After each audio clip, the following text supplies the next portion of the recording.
Let's talk about the Joint Commission and the role a Joint Commission plays in reviewing a hospital's performance. Thank you. Mr. Hunter. Good afternoon, Dr. Bork. Good afternoon, Mr. Hunter. I thought you said you didn't have to report. I don't know, sir. You're not listening. Perhaps I'm not being clear today. I do not have access to the 2018 report. That sound was Hunter's soul leaving his body. I thought I buried this Dracula several years ago. But you have an opinion to a reasonable management probability that the failure of the medical executive committee to address this caused or contributed to the harm of Mike Kowalski. Objection. Beyond scope. 1 minute. You can answer. Thank you. I do believe that this failure on the part of the governing body contributed.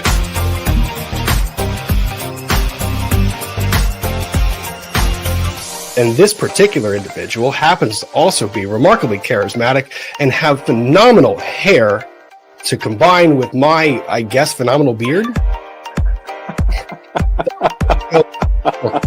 At 2, Rob, you're going to jump on the good hair stuff too? Really? Dude, why not? I mean, I can't keep this thing in order. Thank you for that. And speaking of looking fabulous, coming to the program right now, Dr. Joe Corcoran, who we have also labeled here as Dr. Good Hair. How are you? I'm great. Can you?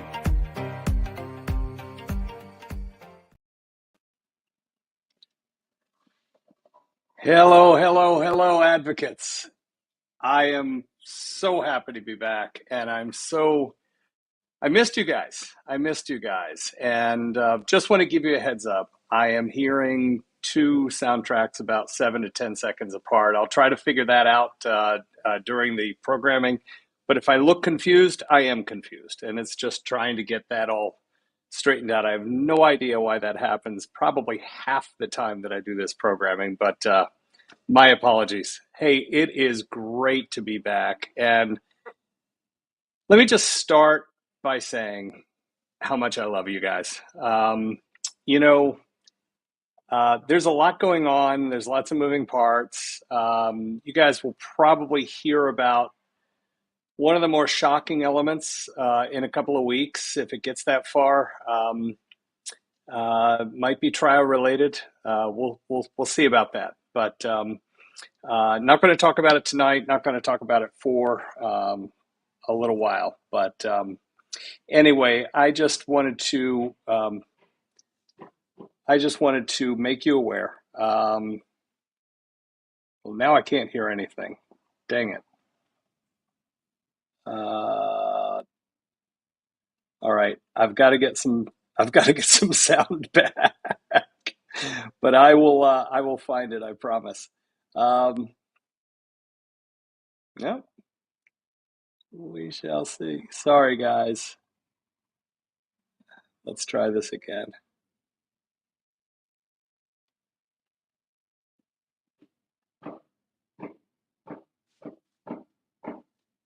All right, I can only hear one of me now. So fingers crossed. So still delayed. Anyway, we'll figure it out. So here's the deal. We're not going to talk about it tonight, but there's been a lot going on. One of the things that really has bothered me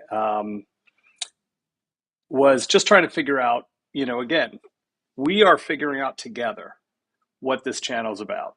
And, I've been incredibly blessed with the guests that I've been able to bring to this audience. And I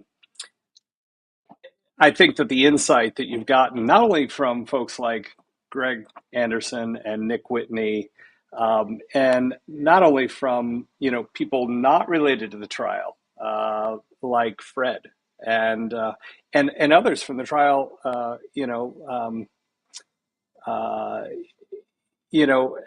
the juries, the juror and his wife, right? Paul and Yoli, they were fabulous. But sometimes guests, we run into hiccups at the last minute, and it's very, very frustrating for me because I've been trying to bring you guests who can add to the dynamic. I posted last week that I was frustrated.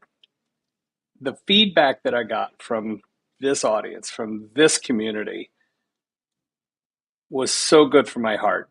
And just to hear that, we don't have to have a guest every single time. I actually had somebody recommend that we should only have a guest maybe one out of every 3 or 4 times. So we'll see. But I've been trying to bring you a guest every single time, and that's a high bar to clear. So being able to just talk, just us, is quite a blessing. And even though a couple of you suggested it, I promise you today and for all days to eternity, I will not have a live stream on which I just read the phone book. But it's nice to know that you would still dial in if I was just reading the phone book. So it means the world to me that y'all are really here for this conversation, for what we're trying to accomplish. You're committed. That really means the world to me. With that in mind, I'm super excited to share that for the first time, I believe that I have the opportunity to take calls. So taking a page out of Scott at Recovery Act, the burner phone. I've got a burner phone. And thanks to Megan Fox for teaching me how to connect the burner phone into the broadcast. I'm hoping that we can take some calls tonight and move us one big step forward to making this much more interactive, which is, as I've said half a dozen times before, has been a big goal of mine from the very start. I want this to be a conversation. I couldn't think of anything more boring than listening to me, just start to finish. If I'm talking about what you want to talk about, that at least gets us closer. When we start it being a dialogue, even better. So I'm excited about that. So next on the agenda. So again, thank you to everybody who offered me feedback via the community page. I am grateful. I am working through the list of ideas that you've suggested. Some of them I thought were very, very smart and very, very relevant. 1 or 2 are probably outside the scope of what we are doing or what we're trying to do or what we can do.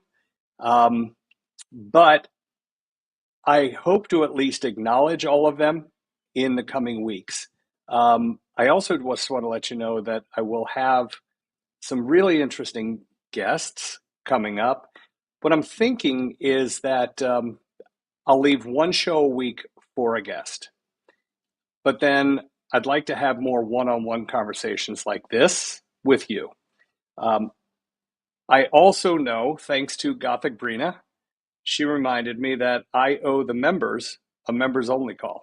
And so I will get that set up in April with Gothic Brina's help. We'll get that set up for in the month of April. There's also some breakfast company swag that I've got to get your email addresses and your mailing addresses so I can send it to you. Yeah, so we'll be addressing those member benefits this month as well. So yeah, there you go. I'm excited. Can you tell? Hey, so let's talk about the other big news. My daughter lives in Dallas, and Can you see the picture? It doesn't really show up very well. Kind of cool, right? I mean, that is the eclipse dead center, right? Pretty neat, huh? And here's this is a little easier to see. Isn't that awesome? You know, the gregarious Greek goddess and I toyed with the idea of actually getting in the car and driving to Dallas. It's about a, I don't know, 15, 17-hour drive. And I wasn't super crazy about it, but I sure as heck was not crazy about paying 12 or 1500 bucks round trip airfare for each of us. But we got talked out of it because the weather was supposed to be so bad. So, I will regret that we didn't go, especially because the views were really pretty good from Dallas today. I have family in the Northeast that were in like the 90% zone, and they had fantastic views as well. And I realized this is kind of once every generation kind of thing. So tell me who here saw it. I see that Nisa says her sister went to Ohio to see it. Jenny in Georgia watched it on NASA on YouTube. I watched it on NASA, Jenny G. Yeah, I think it was kind of a cool opportunity. And when we had the solar eclipse in, I think, 2017, the chief of anesthesia at the hospital I used to work at actually bought a seat on a ship that went offshore because that was where the optimum view was. It didn't cut across a big wide swath of the central time zone like it did today. And he was out in the middle of the Atlantic and said it got super eerie dark. Joy W got to 96%. Salty Dog had 100%. Debbie Blair, North Florida, didn't see anything. Sorry about that. I'll be honest with you. Here in Tampa, I didn't see much of a difference at all. But kind of cool. Joy's daughter drove about 30 minutes to get to see the total eclipse. That's good effort. And I hope that most of the viewing areas had enjoyed good, clear weather, which again was the reason why we didn't stop at every Buc-ee's between Tampa and Dallas to join our daughter today. And I'll tell you, it looked like there were probably 100 kids. She lives in an apartment across the street from campus, and there were probably 100 kids on the rooftop watching it. And thank goodness, all of them seem to have the eclipse approved eyewear. So hopefully nobody's going to have any issues today, or moving forward with their vision. So Burlington, Ontario, 100% clouds cleared just before. Way to go, Sunset Seeker. That's good. Cam Miller. Hey, Cam. Good to have you joining us today. Cam was just down in Marco Island for about 2 weeks. We got to talk while she was here. Welcome back, Cam, and I'm glad that your view was awesome. Lisa Golden, all the street lights came on and then back off. It was interesting, Lisa, because when I was following my daughter's tweets, we have a family chat, and all the lights around their pool came on like it was dusk. So that's pretty cool. Tech pay, I'm in Naples and saw no difference. Nothing. Yep, I'm with you. So England had a total eclipse of around 25 years or so ago. Thanks for sharing that, Melanie.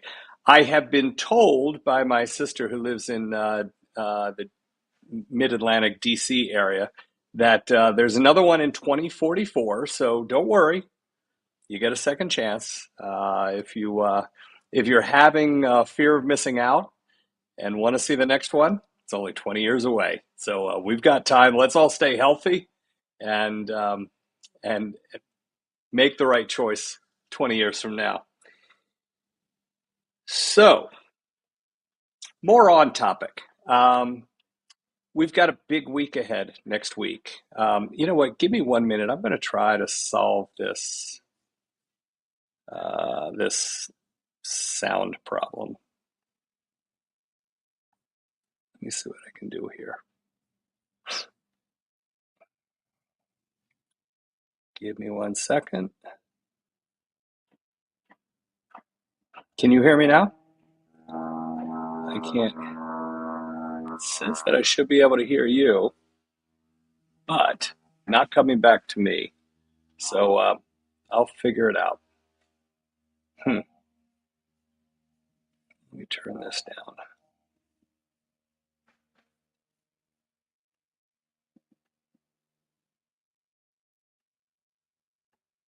Okay, well, we'll see how that works out. But meanwhile, again, excuse the confused look on my face, but there's a reason for that. Yes, I'm confused. Let's shut that down. Now I can't hear. Okay, we'll see. Okay, so anyway, we have a pretty interesting week ahead next week. So I've had conversations this week with both Greg Anderson and Nick Whitney. You know, it's been relatively quiet on the Maya front for a little while. And that's not to say that nothing has been taking place. And in fact, a couple of weeks ago, I showed you the pretty powerful motion document that Greg and Nick's team submitted, really kind of making the case for sanctions and fulfilling their obligation as they understand it to report bad behavior to the Florida bar. So there have been some things taking place, that's for sure. Next week, it kind of gets back to ground zero. Not only have I talked with Nick and with Greg, I've also talked with Jack Kowalski a couple of times. And so everyone is kind of looking forward, so to speak, to next Monday, Tuesday, and Wednesday. And that is because we are coming up on the mandated post-trial mediation that Judge Carroll mandated. So in Judge Carroll's mind, what he is hoping to accomplish through this is to have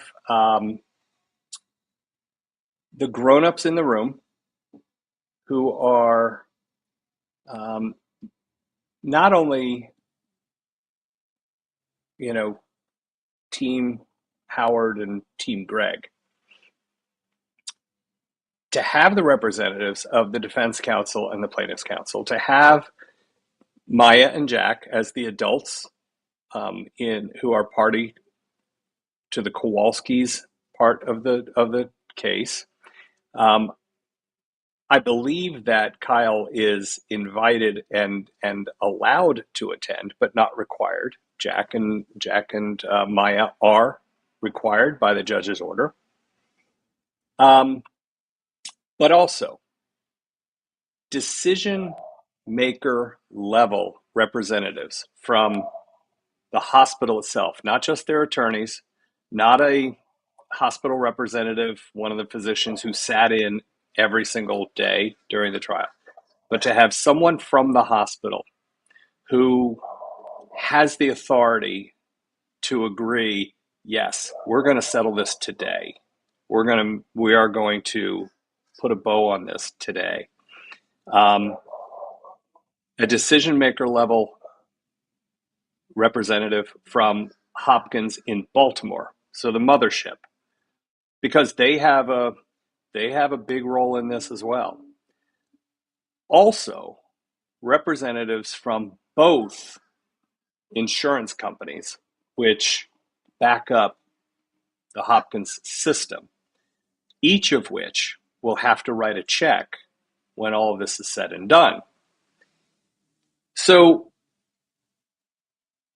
Judge Carroll's objective was to avoid what I call the car dealership conundrum, right?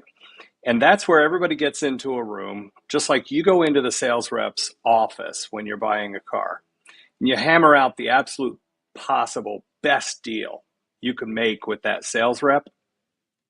But what do they always do before you take a check? Let me run this by my manager. Have you ever had them come back from talking to the manager and all they did was, green light it, rubber stamp it? No, they always come back with some twist that amazingly always seems to be better for the dealership than it is for you as the purchaser, right? So Judge Carroll, again, profound respect for Judge Carroll, because I think he has managed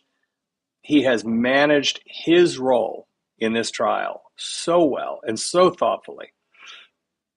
Again, I think his judicial demeanor was remarkable. I've never seen a professional take not one but two timeouts rather than lose his cool. And he did that on one of the latter days of the trial when he was just kind of losing his stuff on some of the shenanigans that Hillward Hunter was floating. But what he did was really kind of put everybody into the room who had skin in the game. And then he required that each of those parties are represented by someone senior enough and connected enough to where they could commit to, yes, this is what we're going to do, without having to go check with the manager. Now, I am a painful optimist.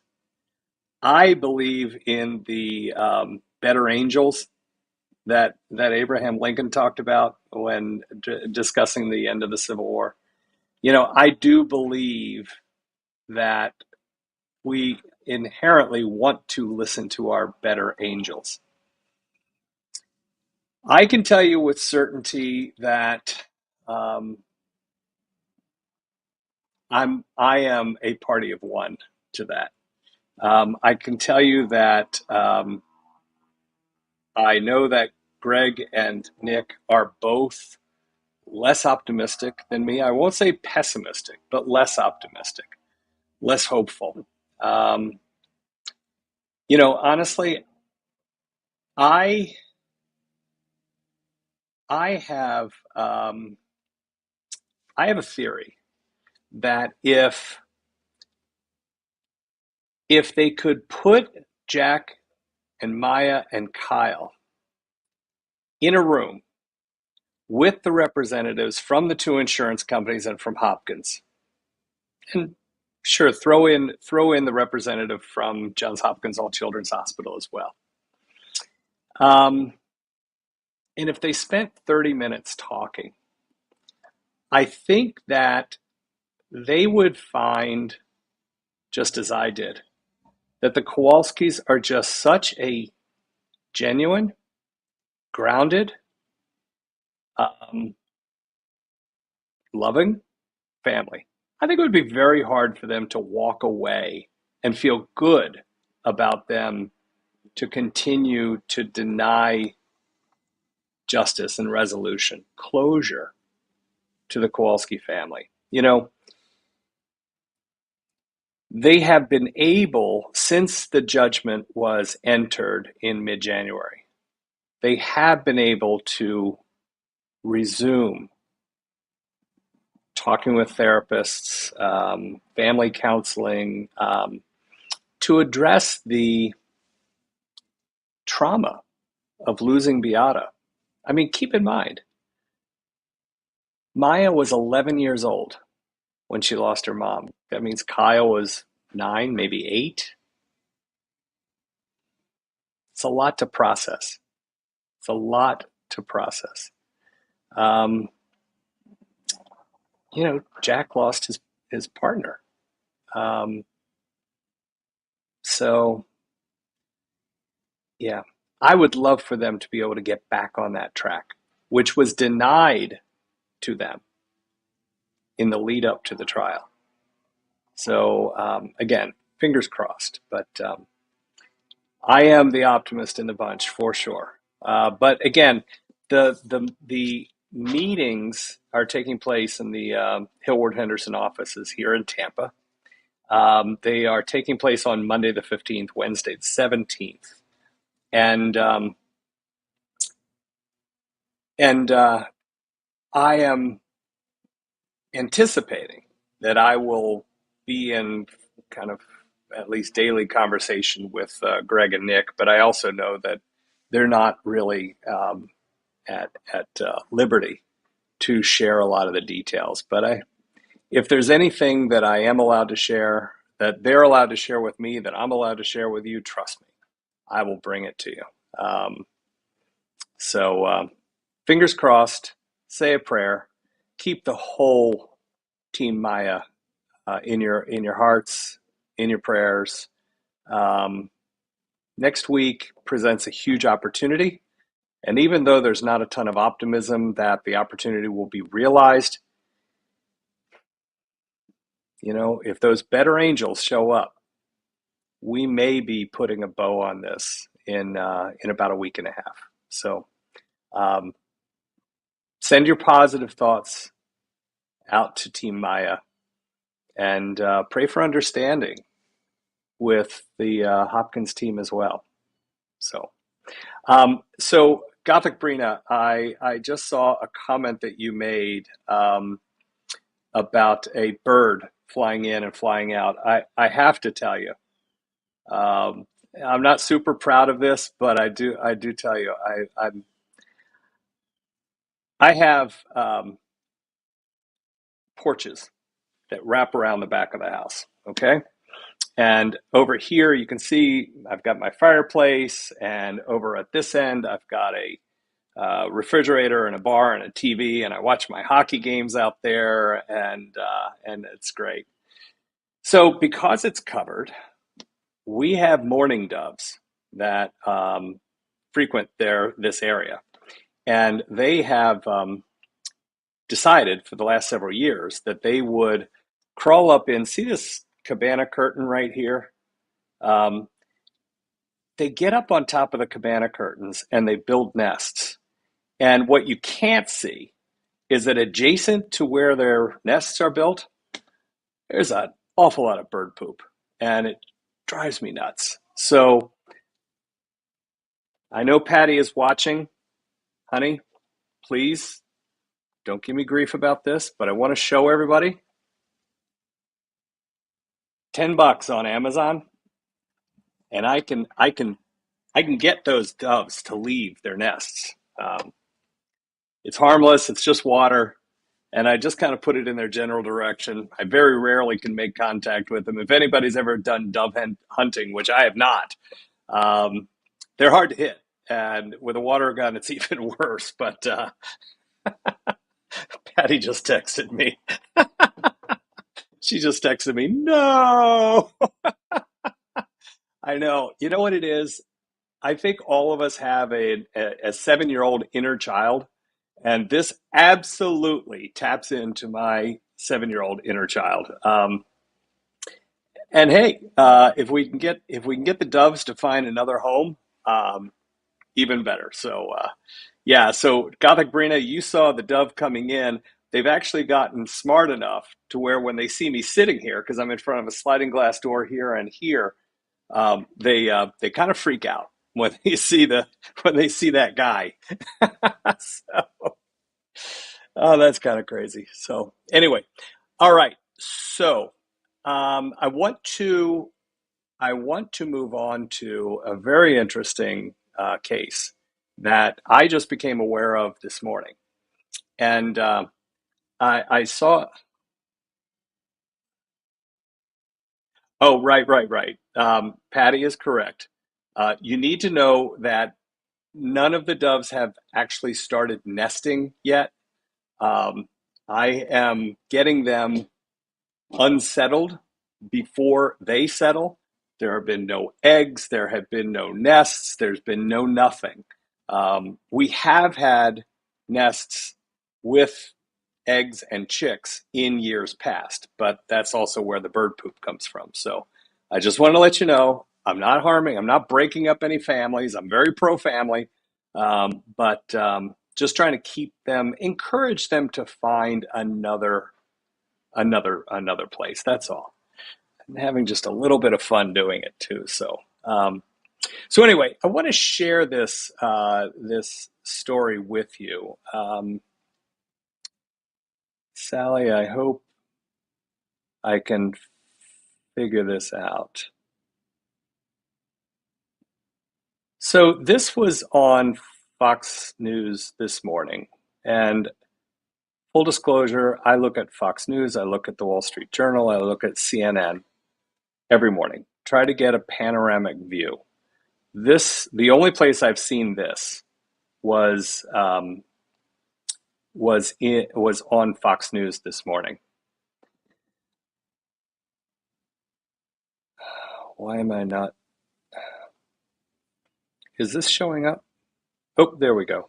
There we go. Okay. Sorry, I'm still learning this, folks.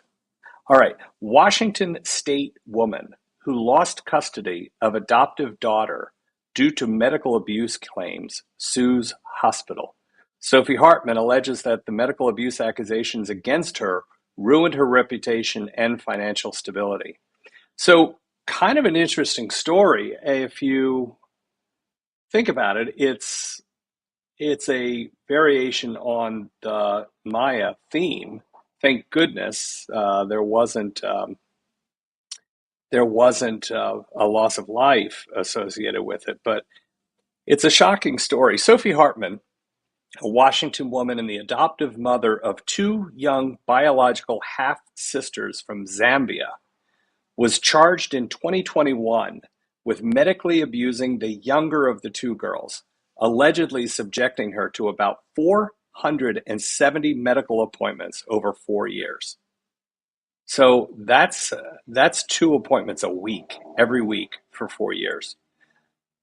Hartman was cleared in 2022, again, charged in 21, cleared in 22, including a second-degree assault of a child and second-degree attempted assault of a child, were dropped from King County Superior Court to District Court, where they were later dismissed entirely. Now, Hartman is suing the Washington Department of Children, Youth, and Family Services, Seattle Children's Hospital, the Washington Court-appointed Special Advocate Association, and the Renton, Washington Police Department, as well as specific personnel at the aforementioned sites for their alleged, quote, misconduct and false accusations that led to Hartman temporarily losing custody of her children.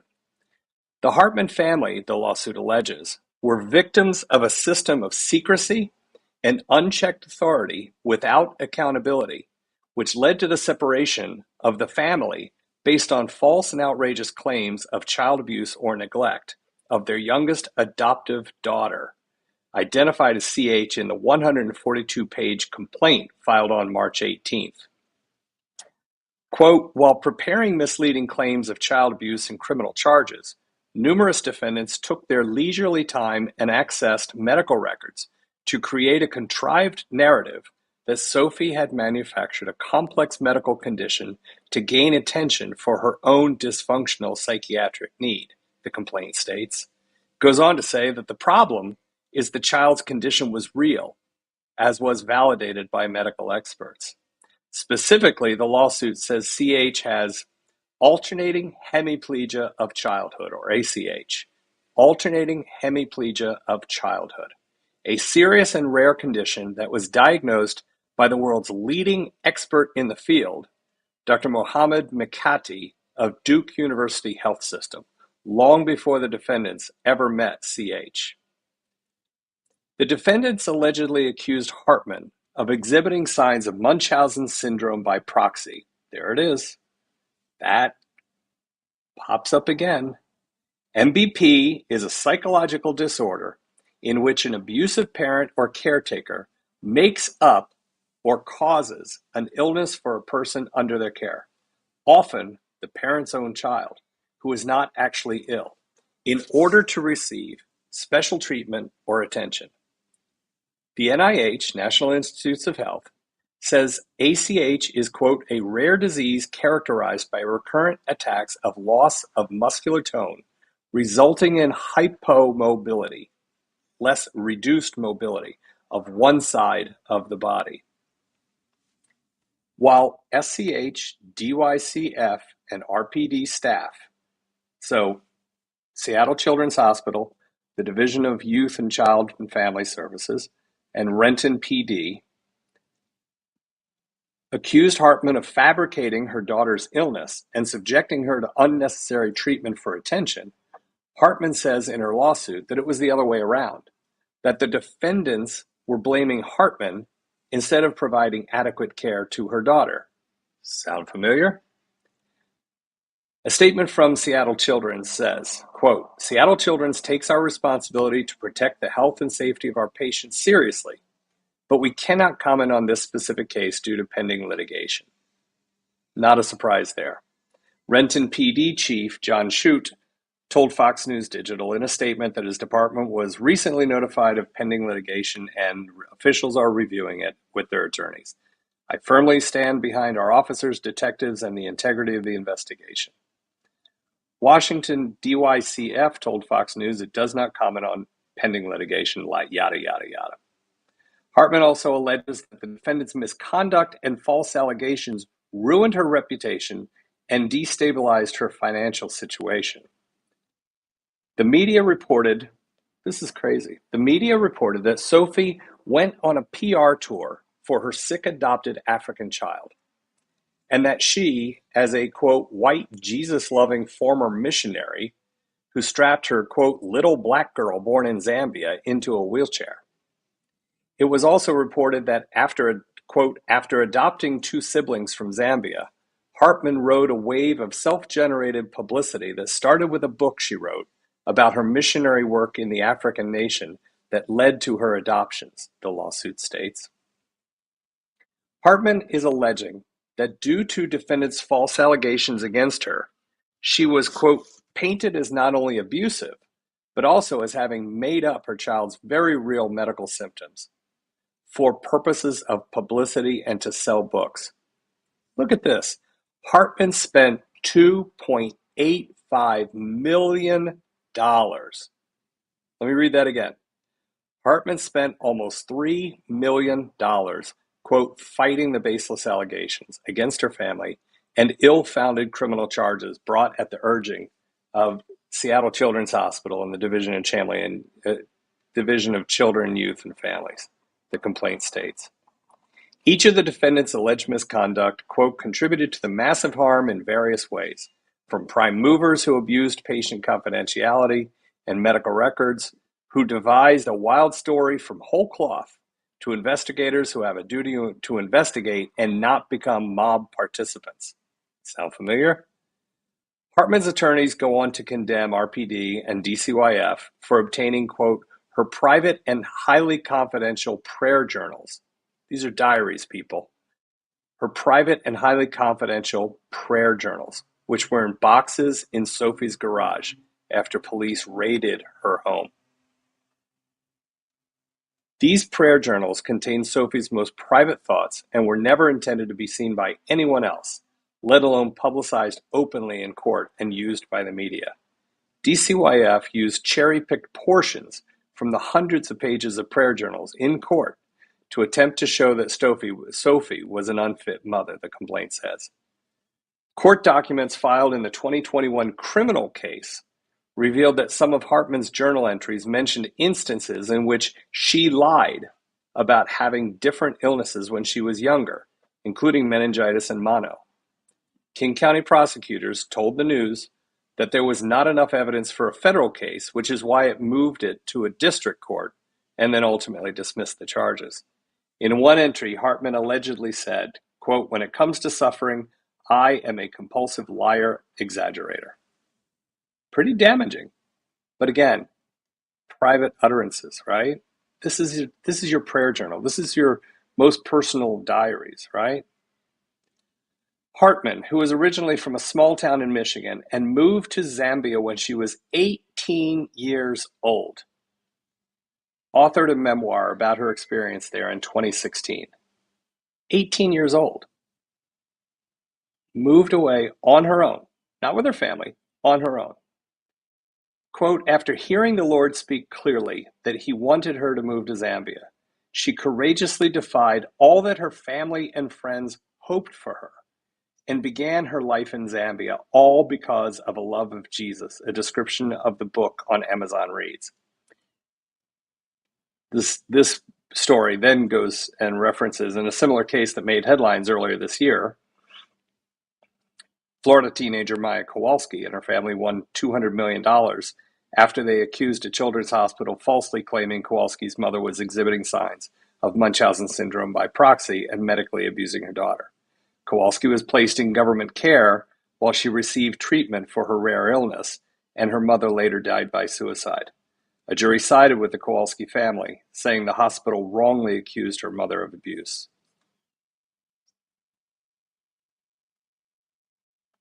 I am really, really eager to learn more about this case, and I will be following this with you as more comes forward.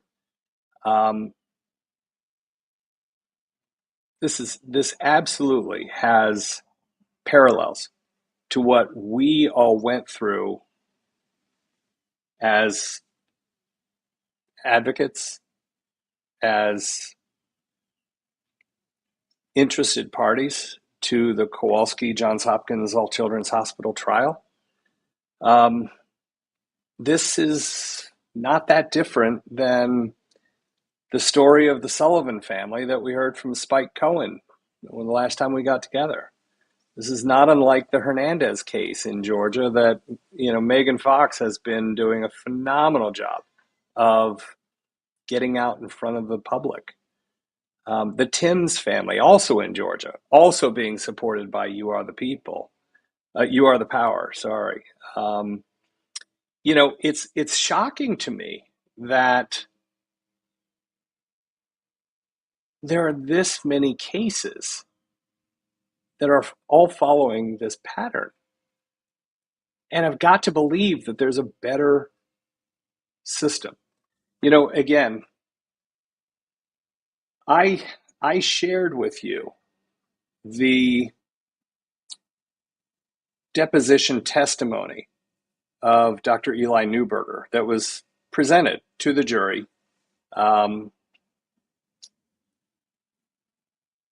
That this is what he was afraid of when they were figuring out how to create a specialty in child abuse pediatrics. He was afraid that they would become prosecutors, that they would become about proving their point rather than being a forensic expert and identifying those key elements that then help the system separate the wheat from the chaff. I mean, that's what we've been talking about with Sally Smith. That's what we've been talking about in a similar way, with Kathy Beatty. Folks who got so deeply invested in proving that they were right and proving that Beata was up to no good. It's really difficult for me, still, as deeply as I got involved in this case, it's still very, very difficult for me to really put my finger on What benefit did the 90-plus day stay at All Children's Hospital provide for Maya, the 10/11-year-old who celebrated her birthday by herself at the hospital, or for her family, her mom, her dad, her little brother? How did that hospital stay help her? I understand that, it kept her out of a situation that raised concern. I get that. And I am not taking anything away from mandatory reporters. There are a lot of children who are alive and healthy today and in healthier environments because mandatory reporters like the doctors and nurses at All Children's Hospital spoke up, right? I am not throwing the baby out with the bathwater here, folks. But is this a job? Is this a function? Is this a role that we can get right 99% of the time? Can we afford to be wrong one time out of 100? Can we afford to be wrong one time out of 500? One time out of 1,000? I will tell you that was arguably the most challenging part of my life when I was delivering babies. I knew that I couldn't afford to get it right most of the time. The bar has to be extraordinarily high. But human nature tells us we're going to get it wrong, right? The key then is, if we're off track, if what we think is happening doesn't happen, if we find that we misdiagnosed on the front end,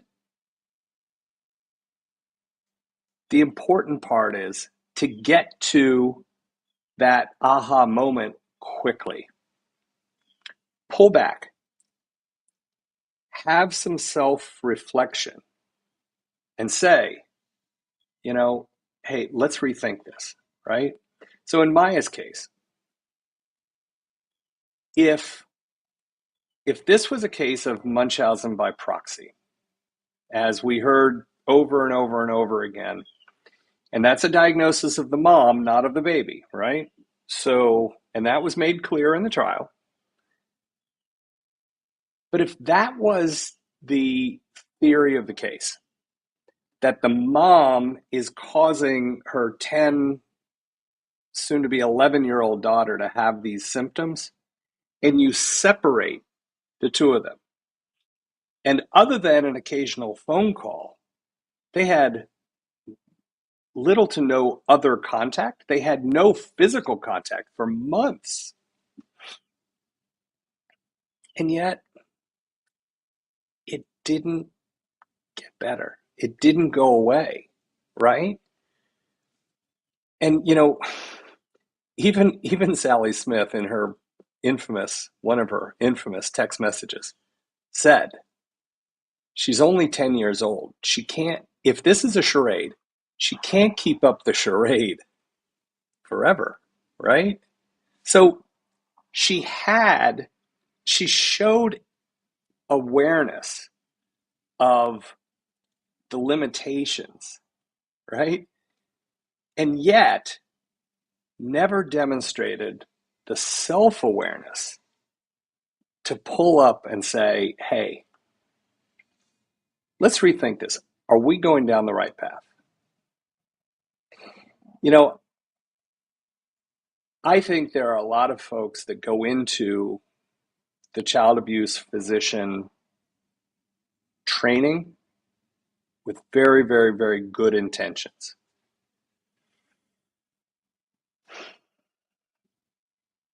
I worry about whether their training is aligned with what we want them to be what role we want them to be the experts in. And intellectually, academically, I kind of have to ask out loud if there aren't improvements to the system that we can make to make it better. We will never get to getting it right 100.000% of the time. Even with AI, even with whatever, we can't get to 100.000. Okay? But we sure as hell can't be satisfied with 99.0, right? Because there are families like CH. There are families like Sophie Hartman's adopted daughters who I'm guessing she's probably creating more opportunities for them in their lifetime than they would have had they grown up in Zambia, their home country. But we can't afford for those families to be damaged because of ego or because of a flawed system. So that's my soapbox. I'd love to hear from you. Anyone who would like to dial in and join the conversation, you know the number, 813. It's a US number. So it's +1 813-922-8805. I'm also following the chats and super chats. By all means, feel free to throw your ideas out in the chat room too. I'm also going to ask Gothic Brina and Jules if there's any questions in there that you want me to grab attention to. By all means,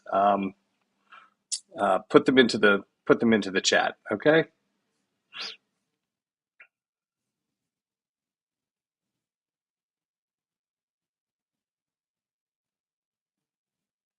Okay. Let's see if. Okay. It sounds like AKA the cat lady is here. AKA the cat lady, are you there? Oh,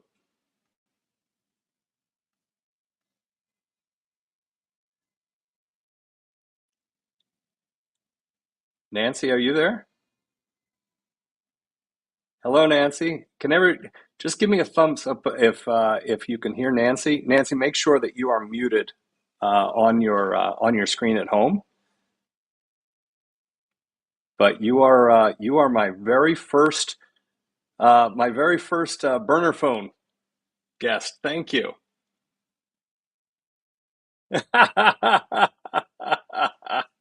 Well, hey, yeah, right. You get to talk to me. Woo. Nancy, I know that you're frequently in the audience, and I really appreciate your support. So, tell me what's on your mind.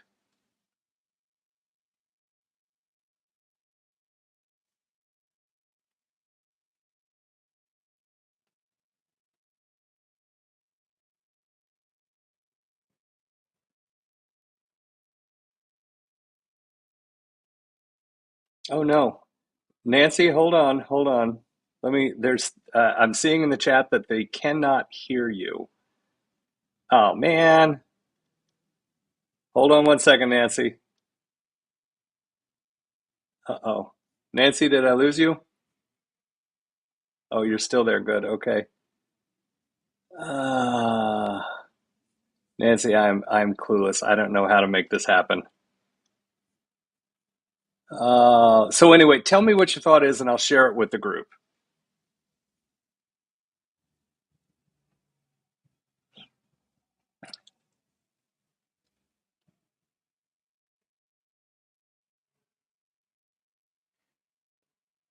So Nancy's making the point that they need more training. The doctors, nurses, therapists, social workers, I would say. Yeah.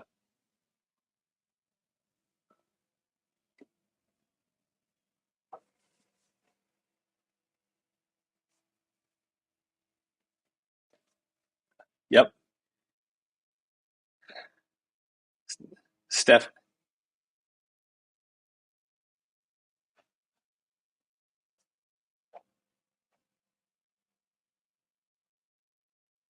Yeah.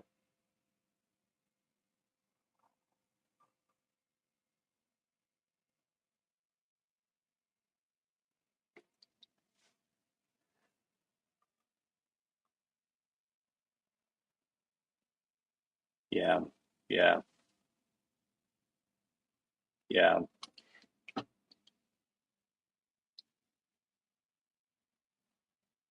Yeah. So Nancy, I'm gonna cut you short because I'm the only one who's able to be a part of this conversation with you. But I will share your point and start a conversation that hopefully we can work out in the chat. Thank you so much for calling, Nancy. I'm sorry I couldn't make this work. You bet. Nice talking with you. Thanks. So Nancy was making the point that maybe more training would be helpful. One of the things that I'm really hoping that we can do is kind of think bigger picture. I do agree, like Dr. Newberger, I do agree that the training can be made better, right? Um, I think that Dr. Newberger's ideas warrant a closer look, right? Because again, we have too many of these cases where the diagnosis doesn't match the facts, where the accusations going in don't match up where this case ends. I had the opportunity to talk with Diana Sullivan, the of the Sullivan family in Georgia that Spike Cohen introduced us to, and I'm hoping that we can continue that conversation with this group in the next week or so. But what that family is going through is incredible. And when you think, as an obstetrician gynecologist, I had dozens, maybe hundreds, I don't know, of patients and families who went to great extremes, assisted reproductive technologies, including in vitro fertilization, um, in order to complete their family. And that's what the Sullivans did to have their babies. And it kind of defies logic that you're so committed in your head and in your heart to start a family, to build this new life, to help to help to help them do something great. I know my kids are in college. I'm so excited to see what they're doing and what they will be doing in their lives.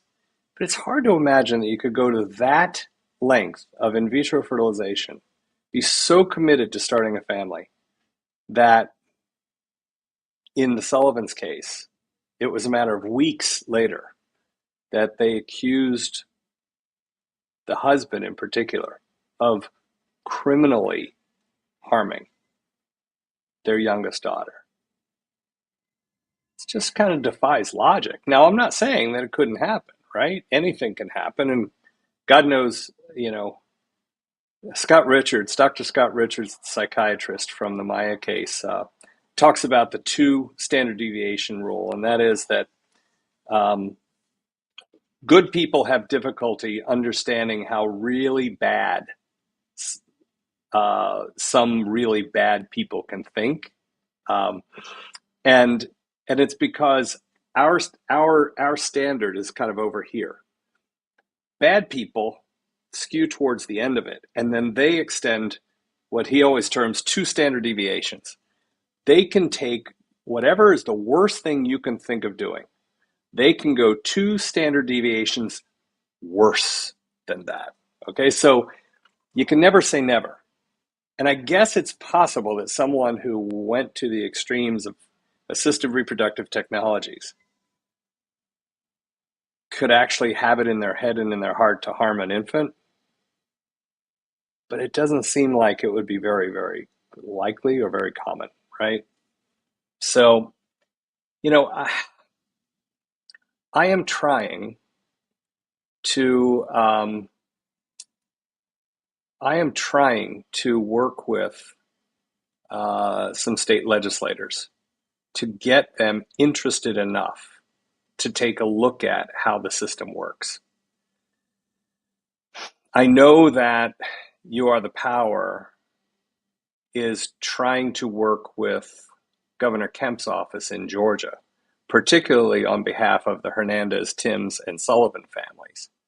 And in fact, they have a template on their website for a messaging program where they're having the supporters of their organization, YATP, they're asking their supporters to actually send emails to Governor Kemp's office just to try to get this on the right radar screen in the state capitol, because that's where it all starts, right? Florida, we took an important step, first of the year. The privatization of the system that had been in place for the last 8 or 10 years went away. It is now back under a single leadership group. Now, you can question whether the leaders in state government are the right leaders. We probably need more than water. We probably need to put some bourbon in here, and then we could really have the conversation about that. But better to have a consistent ethos, a consistent challenge, but then to have different counties doing different things. And as was brought up many times in not only this community's conversation, but also the conversations on some other LawTube channels like Megan's, like Rob's, like Scott's, like Melanie's. When you follow the money and see how, for a child abuse pediatrician, if the system is set up so that you get paid for active cases, well, there's an incentive that isn't necessarily family friendly. And then if you as the CAP can then become the treating pediatrician, well, there's another economic incentive that isn't necessarily family friendly. So there's a lot of areas to look at. Whether they all need to be fixed or not, I'm not making any judgments because I'm not close enough. I'm not invested enough. I'm not there enough, but I want to be, and I know you want to be as well. So, but I think, and Nancy D, thank you for your comment. Don't ever give up, Dr. Joe. Keep fighting, and thank you. I know that that's what this group wants. Is we want things to be better. Nobody should ever go through what the Kowalskis went through. Shouldn't happen. And I appreciate all the support that you guys have offered, not only to the Kowalskis, but also to me as I'm trying to find a way to help. Yeah. Ruby, great point. Training on Munchausen by proxy leads to providers thinking too many horses are zebras, right? That is a phrase that is very, very frequently a part of medical or in clinical training. And that is when you hear hoofs, think of horses, not of zebras. Zebras, at least in the part of the world where most of us live, zebras are a rarity. Horses are not a rarity.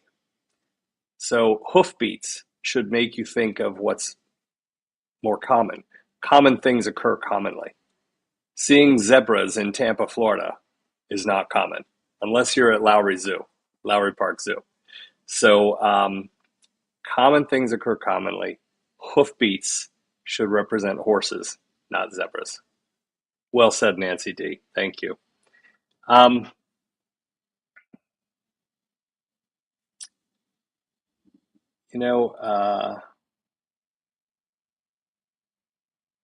Gothic Brina, I wish that I had opened that up so that I could show. I don't know what the current total is. Scott over on Recovery Addict, he and his son built this monitor. It's kind of like the debt clock of the American debt total, and they actually track minute to minute, second to second, how much interest the judgment of $208 million is up to. I used to have it kind of permanently opened on my phone. Oh, come on. If I can't find it, Gothic Brina, could you just put the number up? I know it was over $3 million the last time I looked. It's probably quite a bit higher than that now. But it's a pretty amazing tool, and it was a great idea for Scott and his son to build it. I'm sorry, I can't find it. There we go. So since January, at the state ordered interest rate, the $208,451,000 judgment has accrued $4,145,388. $4.1 million in interest. So instead of owing $208 million, Hopkins is now on the hook for $212 million, almost $213. So thank you for that, Gothic Brina. I appreciate you. And candidly, I hope that the folks in the room at the mediation next week are aware of that. They can stall, they can drag this out, but there is now literally a price to be paid for dragging their feet. And if you look here, Sally, I see it was you that put it up. Thank you very much, Sally. If you look here, this goes up, I think it's 66 cents or 30. So it goes up about 60 cents every second, right? But the bottom line is it's going up $52,000 a day, which is pretty remarkable. So there is a cost to be paid for delaying. And that's what's different, right? So the two sides have gone through mediation before. And I understand that they're going to be using the same mediator. So there won't be any time wasted in educating the mediator about the case. He understands it. He's heard it. The difference is that there will now be the outcome of the trial,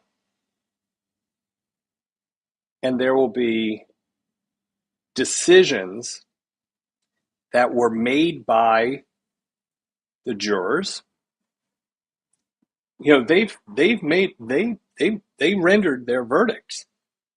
Their verdicts on 44 points in the juror questionnaire went 44-0 in favor of the Kowalski family. That matters. As President Obama said after the midterm elections in 2010, that was a shellacking, right? Not one verdict went the way of the Hopkins defense team, right? So it is different now than it was in the pretrial mediation. Again, I'm Pollyanna. I'm looking for a reason to be hopeful and optimistic because I want the Kowalski family to be able to move on.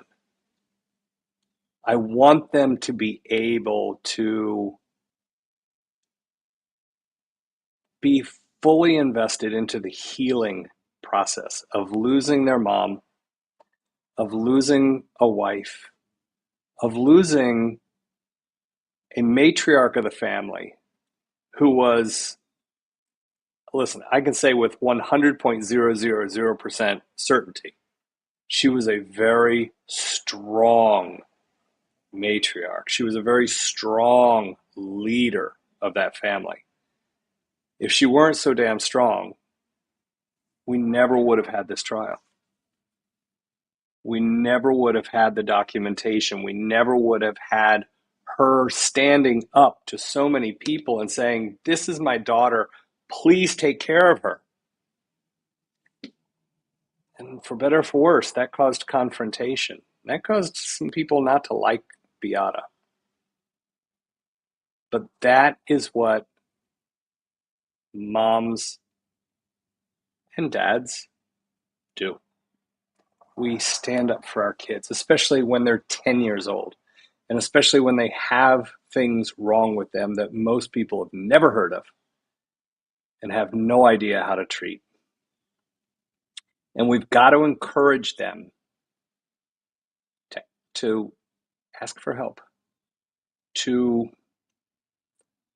I think I've said it in this group before, that one of my favorite phrases came from Dirty Harry Callahan, Clint Eastwood's fantastic character of multiple movies. And I think it was in the movie Sudden Impact. And Dirty Harry Callahan famously said multiple times in the same movie, a man's got to know his limitations. You know, you have to know when you're outside your own capabilities. And you've got to know when to phone a friend, like Regis Philbin used to let the millionaires do, right? Phone a friend. Ask for additional help. Yeah. So anyway, I'm going to call it a night, guys. I appreciate you being a part of this. I will tell you that in the next couple of weeks, I'm really excited. I do have, excuse me one sec. Jules, I see your note. Let Scott know that I will get together with him in the next day or two to figure this out. But I'm grateful for his help. But I'm really excited about who will be joining us on the program. And again, look for some changing in format, maybe changing in time too. I'm toying with the idea of having, maybe the one-on-one, the one-on-one sessions will be earlier in the day. I don't know. We'll figure that out. But it's exciting. I feel kind of renewed, a little bit of a rebirth taking place. But I owe that to you because you gave me that permission by responding so lovingly with the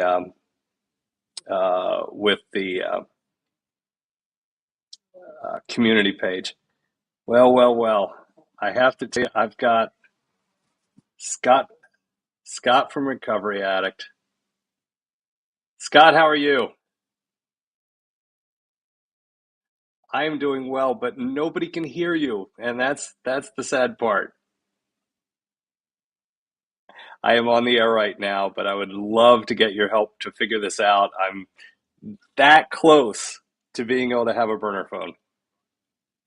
Can I do that? Can I call you afterwards? Outstanding. Thanks so much, Scott. You're awesome. Thank you. Bye-bye. I love that man. Scott from Recovery Addict is a class act. He's a class act. He called in. He was going to try to talk me through it, but I don't want to do that while I've got this group waiting. But he's an amazing guy. So anyway, who do we have coming up?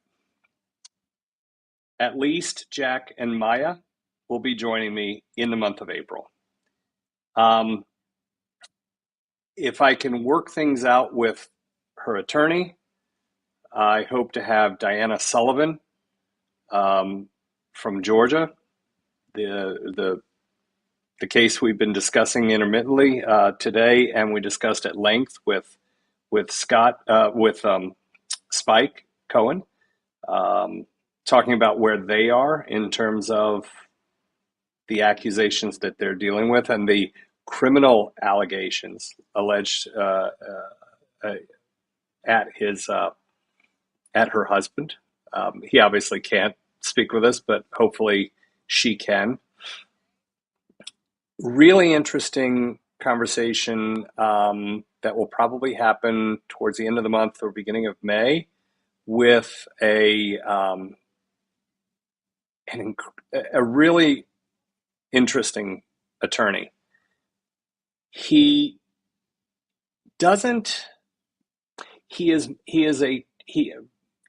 in full candor, what he does most of the time is he represents patients and families who have been injured.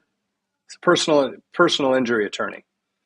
He has tried hundreds of cases.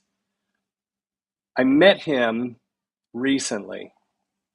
Turns out we were both at University of Florida at the same time, way back in the day when Tom Petty was meandering around. But he's a fascinating advocate. And there are things that he does for his clients that I think we can adopt into becoming better advocates for ourselves, for our family, and for our loved ones, and even for our neighbors. So I want to bring him on. There's also an opportunity to interview at least another one of the jurors. And again, what I would still love to do is bring together jurors and alternates and really kind of hear how they thought about the different issues. And I have to bring back Scott Richards, Dr. Scott Richards. I thought he was just such a phenomenal guest and has so much to offer, particularly around advocating for ourselves. So that will remain our consistent theme, but in the one-on-ones, I think we'll have a little bit more latitude, but I'll still be bringing you awesome guests. I promise you, I will bring you awesome guests. But again, thanks to you. If a guest cancels, you're stuck with me, and I'm happy to know that you're okay with that. So thank you for all that you do. Thank you for joining this. Thank you for supporting what we're doing. Please spread the word, share the mission. Consider going back over to youarethepower.com and taking a look at what they're doing. Consider supporting people like Stephanie Spurgeon, who spent 8.5 years in prison, not a local county jail, 5+ years in maximum security state penitentiary for a crime that didn't occur. She needs our help and our support.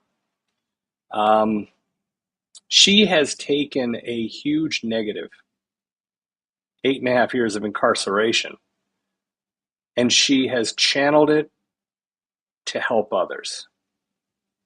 That is somebody doing something that deserves our support. So I'll keep bringing you opportunities to get involved. I will continue to bring you information that hopefully helps you learn what you've expressed to me you want to learn. how to advocate, how to navigate the healthcare system. The ideas that were proffered in the chat on the community page, solid gold. I will articulate those. I will record those, and I will address those. Some in greater detail than others, candidly. But I appreciate you. I appreciate what you do, and I appreciate your commitment to what we're doing. And you know what I always say when we're winding it out? Take care of yourselves so that we can take care of others. Take care. It's good to be back.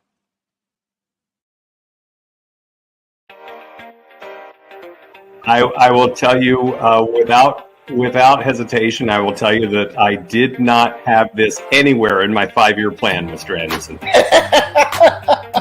That much I believe. Yeah. Well, thank you, everyone. Make sure that you take care of yourself so that we can be taking care of others. I'll look forward to seeing you in the coming days. Again, Kurt and Jules, thank you so much for making this a very dynamic conversation today. I'm grateful for your help. Oh, kill me now. Please tell me this guy's doing some fraud and there's going to be like an insurance investigator or something. So, Fred, thank you so much for being a part of this. Thank you for sharing your insights and your experience, and can't wait to bring you back, my friend. I'm looking forward to it. You won't have to try hard. This was a lot of fun. So thank you, everybody. You hear that? I get the rest of the day off from doctor's orders. That's what I'm hearing. I will write that prescription anytime for you, sir. And, this will not be our last conversation, especially if you can get me some Amber Lawrence on the show. Okay. Well, maybe we'll see you before the hearing next week. But thank you for the honor of being your first guest, Joe. And you bet. All the kind words. Appreciate it. Please, let's make sure that we take care of ourselves so that we can take care of others. Thank you so much.